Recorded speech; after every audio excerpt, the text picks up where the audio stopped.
one would dress a candle, a taper candle, and a 7-day candle in a way that's traditional to hoodoo. I know a lot of people struggle with 7-day candles because of the glass encasing, and so over the years I've figured out how to make it work for me, and maybe you can use this for yourself. First off, with the taper candles, you want to use the word, and so 7 days the word was created with the word, and so we use the word in our work, meaning that you want to actually write your petition on the candle. You can use a nail, just a regular nail that you would use, carpenter's nail. It has a really sharp point, and it's easy to write small letters. So that's what I often do in my work. Is I use a nail, or you could use an actual writing pen if you're not, if you don't want to use, a nail. So something like this, easy peasy, has a sharp edge, easy to maneuver when you're writing. So let's say I'm writing success, money, income,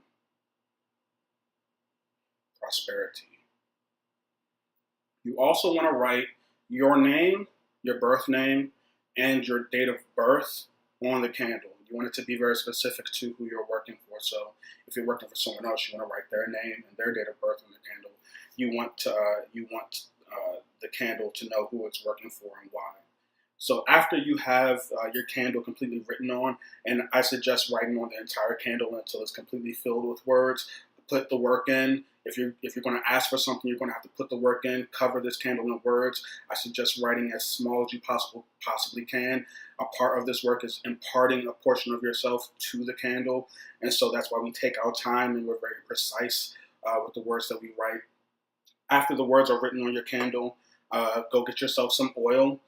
Oil has a spirit all of its own. You can go to any shop and get yourself hydron oil. Is very good for this work.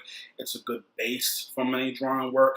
So when we're talking about the ingredients in conjure work, they come together as a family or a community to cause the desired change. So not just one of them are the end result, meaning like hydron is to overcome obstacles. So it's not necessarily the only ingredient you want to use for money drawing, but it's a good oil base for money drawing, and then the roots can complement actual money drawing. So you can get hydron. But traditional hoodoo, as it has evolved, uses what it has around it. So a lot of the ingredients that's used for candles are very basic, very simple, things that you can find in your cupboard, like olive oil. That's the oil that's mainly used in money drawing work. It's also the base for a lot of other hoodoo oils. You just want to put a little bit in your hand. You got to get dirty. If you're going to do this work, you got to get dirty. Get it all over your get dirty.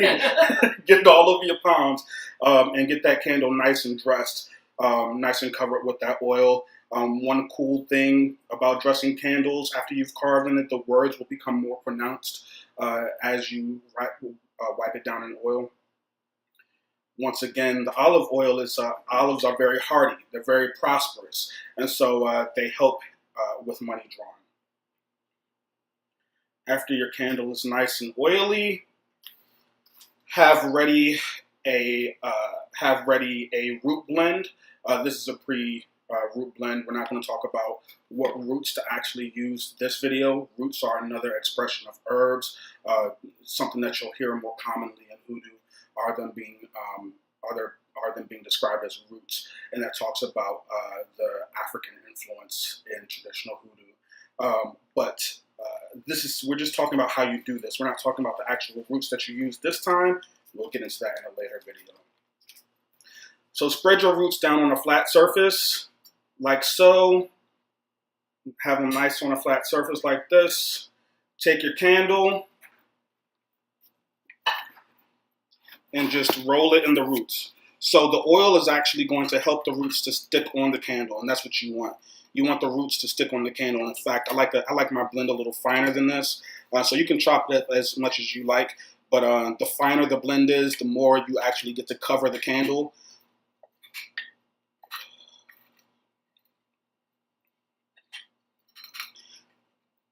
So your candle should look something like that.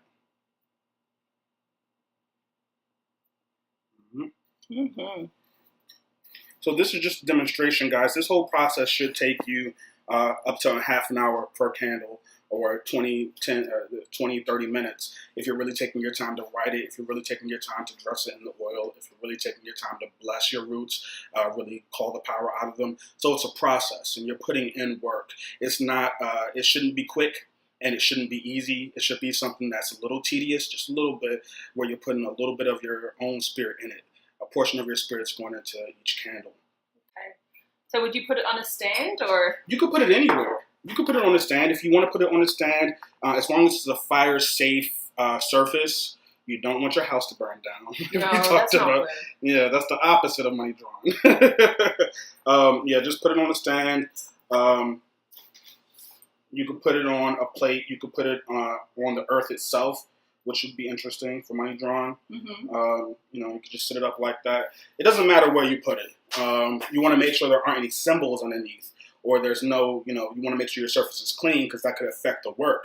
But as long as it's this is a gold surface, it's pretty cool. Money drawing gold surface, it works. Right.